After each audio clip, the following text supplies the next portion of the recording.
Reach family. Oh, welcome, welcome, welcome. Thank you so much for tuning in. I am Darnita Doris, co-founder and provost of Chancellor Woodson Schools. All right. In this mini series, we're going to be talking about 5 reasons why you and everyone around you should support Black education. All right. Be sure to subscribe to Chancellor Woodson Schools right on YouTube. And if you're on Facebook and Instagram, go to Chancellor Woodson and go ahead and like that page and follow us. And be sure to like, comment, and share. Okay, get this conversation continue to grow. All right, without further ado, let's get right into episode 1. All right, the number 1 reason why you should support Black education and we should support it as a community is because the educational experience should begin with us. Think about it. The educational experience of the Black child should begin with them, with us. All right? When you open that textbook, you should be able to see yourself at the beginning of education, whether it's preschool, Head Start, kindergarten, first grade. At the beginning of our education, our children should be able to open the textbooks and see themselves in history from the beginning.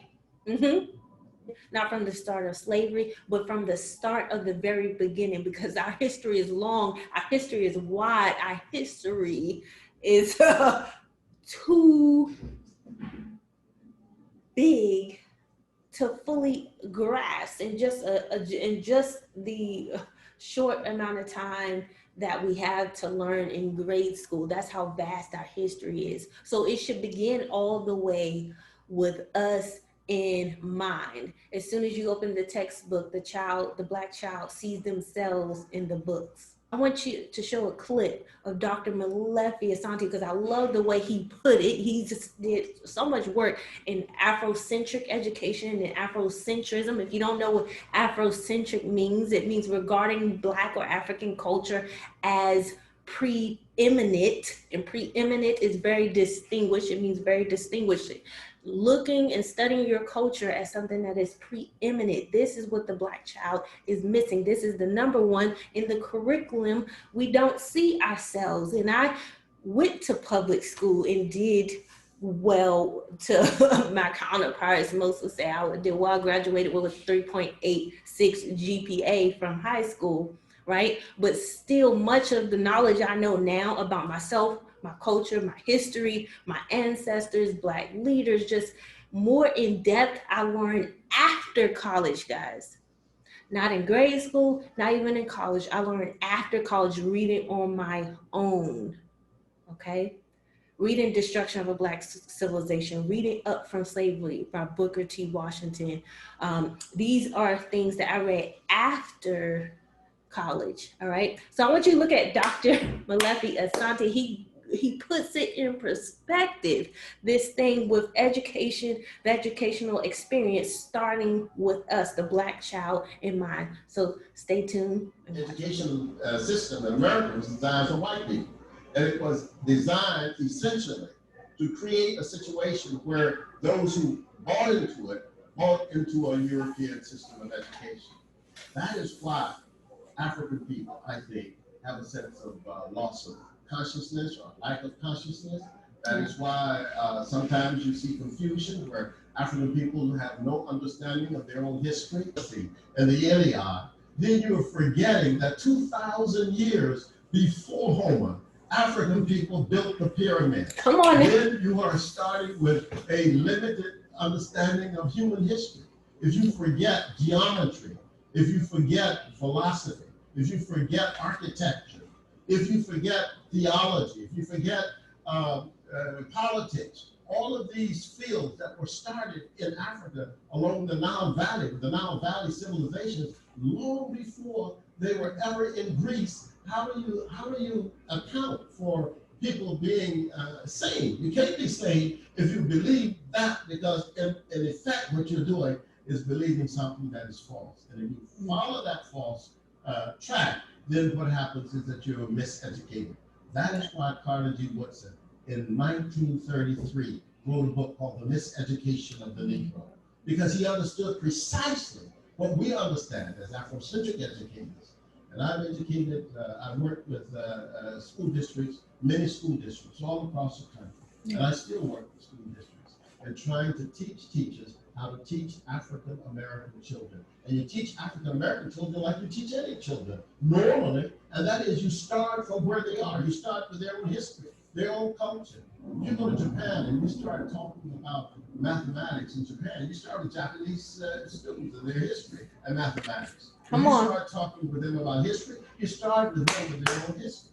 But with African Americans, we are the only people, I think, where the educational experience doesn't begin with us. Our educational experience, whatever it is. When we talk about literature, it normally doesn't start with the African literary experience. So we've got to come back to that. And that's why it's important to have Afrocentric education, because we change the narrative, we change the story. We make the African person the center of his or her own story. If we don't do that, we continue to teach what I believe to be a history, a understanding of information and knowledge, and that really puts African people on the outside of their own story. And that is, to me, a very destructive force in American society. And extremely important that we never forget that Afrocentric education is fundamental for us to have a true multicultural education. If we don't have Afrocentric education, then all we do is repeat white education. All right. Dr. Malefi Asante, if you don't know him, go look him up. He said a mouthful there, and this is why he gave great reasons of why the education experience should start with us. Number one, we change our narrative, right? We change the narrative, we change the story. And number two, we also make ourselves the center of our own stories, right? We're not lost in someone else's. When you put us in the center, our children can grow up with the mindset that the world is mine and everything in it.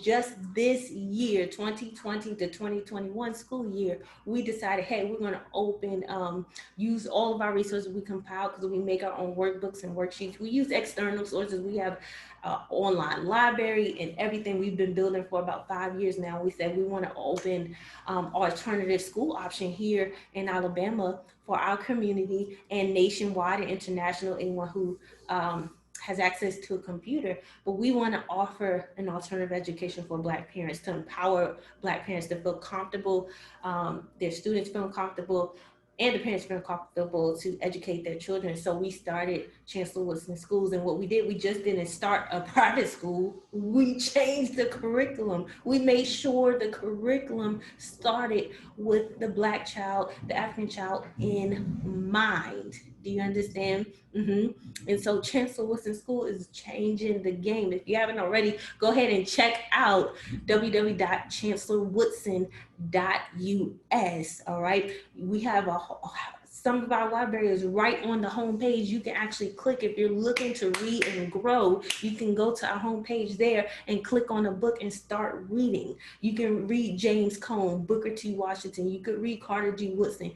You can read Neil deGrasse Tyson on there. So we have making everything we can available, and we put a lot of work in depth, and there's still more to be done, right? We didn't have a bunch of funds behind us, a bunch of people behind us. We started our private school right in our own home. We opened our home for our local home campus to start out.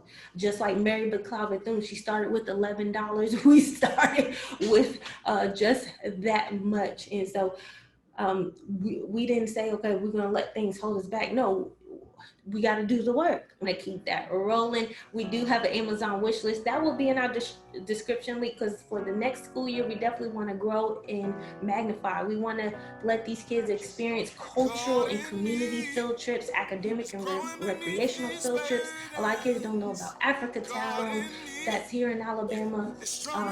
And so it's just so much that we want to do. And we thank you for your continued support. But definitely go ahead and stay tuned for the next video. What you do, and know that you all always remember to keep rising. Purchase your track. God in me, yeah, is growing beneath these burdens. God in stronger than